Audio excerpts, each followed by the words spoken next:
Esta tarde nos acompaña el doctor Alejandro Sánchez Flores, investigador titular del Instituto de Biotecnología de la UNAM e integrante del Consorcio Mexicano de Vigilancia Genómica de SARS-CoV-2. Buenas tardes, doctor Alejandro. Buenas tardes, ¿cómo estás? Adán, muy buenas tardes. Un saludo a ti y a la auditorio. Aquí estamos muy bien, gracias.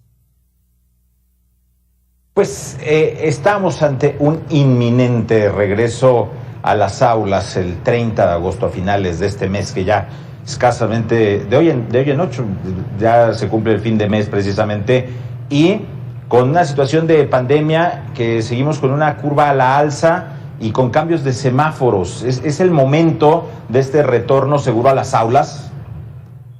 Pues definitivamente es el momento de repensarlo. Como dices, ahorita estamos pasando por el pico más alto de la pandemia o estamos acercándonos apenas, y a pesar de que en otros países se ha demostrado que puede ser exitoso el modelo de regreso a clases presencial y que finalmente los contagios no se dan mayoritariamente en los colegios si siguen las normas y una serie de especificaciones muy estrictas y una lista larga de recomendaciones.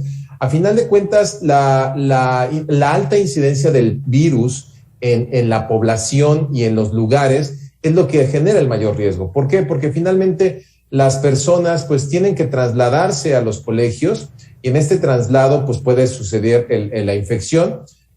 También el hecho de regresar a una pseudonormalidad hace que los padres también regresen a sus trabajos y actividades donde tienen un mayor número de contactos. Y finalmente, el número de contactos y los espacios cerrados, mal ventilados y muy concurridos son los que nos llevan a los contagios. Entonces, si evaluamos todas las evidencias que tenemos o todas las variables, pues finalmente nos permiten hacer una evaluación de riesgos y considerar o reconsiderar este regreso a clases presencial. Hay una explicación de que este virus y esta enfermedad de la COVID-19 en un principio creíamos que no afectaba a los menores de edad y ahora estamos viendo más contagios en menores de 16 años. ¿Por qué esta situación? Bueno, antes que nada hay que explicar un poco a la gente cómo funciona el virus. El virus entra a las células del ser humano por un receptor que se llama el receptor de la angiotensina 2. Este receptor en menores de edad, o sea, en gente menor de 20 años, no está tan abundante en el cuerpo. Por lo tanto, a final de cuentas, el virus en infantes no se veía tanto o finalmente no se infectaban con síntomas muy graves. Sin embargo, ¿qué es lo que viene a cambiar el juego? Son las variantes. Todos estos conocimientos que teníamos, sobre todo de enfermedades en infantes, pues vienen de la pandemia antes de las variantes. Las variantes, pues digamos que esta llave que usan para entrar por la puerta, que es este receptor que les acabo de decir, pues ya está modificado y se vuelve esta llave un poco más eficiente para poder abrir la puerta, y entonces ahí, aún con cargas virales pequeñas, pues a final de cuentas puede entrar mejor el virus. Si a esto le sumamos que al parecer las variantes están asociadas con cargas virales más elevadas, a final de cuentas estos dos elementos son los que cambian el juego. Entonces, ahora no tenemos tantas evidencias, pero las pocas que tenemos sí indican que los niños se pueden contagiar más fácilmente, o que ya hay más casos de contagios en niños, y que estos niños también se vuelven personas de contagio y que finalmente pueden abonar a grandes contagios en la pandemia. Los espacios ventilados, los espacios de convivencia con distancia ante un número importante de alumnos, ¿pueden servir a evitar un contagio? Definitivamente, y por eso digamos que en ninguna regla, en ningún país se dice este es el aforo máximo que se debe manejar en un salón. Esto es finalmente algo que se debe analizar caso por caso.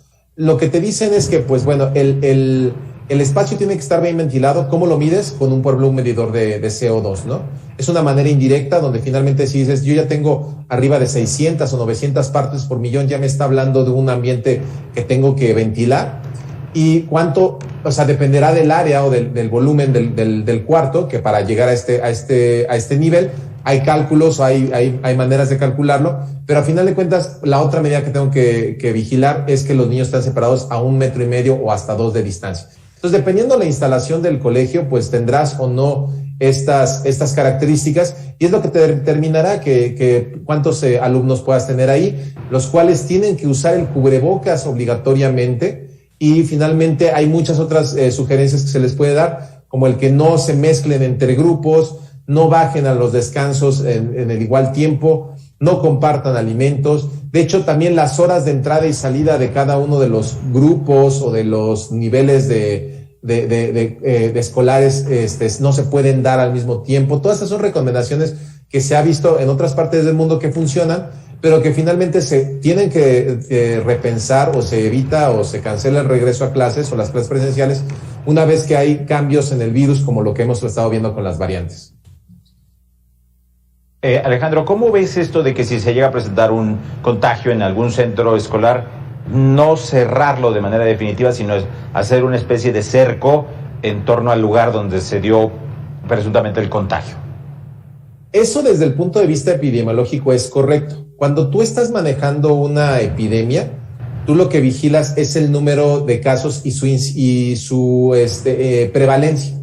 Entonces, por ejemplo, si ahorita obviamente el chiste es empezar de cero. Entonces, por ejemplo, si dices, bueno, en este caso voy a entrar al colegio, otra recomendación es hacer pruebas masivas para saber que todos los que están entrando están libres del virus, aunque no presenten síntomas. Por ejemplo, se sabe que pueden haber asintomáticos. Entonces, las pruebas son un elemento que hay que considerar. Ya una vez que empiezan, hay que hacer pruebas ya sea recurrentes o hacer la búsqueda de información como la presencia de síntomas. Si tienes, por ejemplo, en una semana 1 o 2 casos, por ejemplo, no cierras la escuela y esperas a ver el resultado en la próxima semana. Si en la próxima semana sigue habiendo 1 o 2 casos, quiere decir que la prevalencia de la enfermedad es baja, es algo controlable. Y obviamente, si ya se presentaron casos, tienes que hacer todo el aislamiento de ese grupo. Por eso te decía, el que vayan separados y que vayan en núcleos que yo pueda seguir y manejar es importante. Entonces, no cierras toda la escuela, cierras el grupo. Y esos son el tipo de recomendaciones por las cuales no tienes que cerrar todo el colegio. O sea, a final de cuentas, eso es las cosas que tiene que llevar un control, pero habría que ver si tanto los padres como los maestros están informados y capacitados para llevar a cabo este tipo de recomendaciones. Con la información que tenemos, que tienen ustedes los profesionales también, ¿es recomendable vacunar a los niños de educación básica para, si bien no evitar contagios, evitar enfermedad grave? Sin duda alguna. La vacuna ha resultado ser la mejor herramienta que tenemos contra la COVID-19, más no la única. Es una de las tantas capas de protección que debemos implementar junto con el cubrebocas, la sana higiene, la sana distancia, finalmente el evitar estos lugares concurridos, mal ventilados. Pero a final de cuentas es algo que se le tiene que meter velocidad. Ya está autorizada por la COFEPRIS el uso de la vacuna Pfizer para vacunar a infantes entre 12 y 17 años. Sería muy bueno ver que esta campaña iniciara. Y también hay otro elemento a considerar, que es que Pfizer en particular y seguramente otras farmacéuticas ya están haciendo las pruebas necesarias para que la vacuna que ellos manejan ya pueda ser administrada en infantes de entre 6 meses hasta 12 años de edad. Entonces, esto al parecer lo van a tener disponible a finales o principios del año entrante, y sería un buen elemento a considerar para poder ir estructurando el regreso a clases presencial. Alejandro, ¿hay que tenerle miedo o mucha precaución y medidas al regreso a las clases presenciales?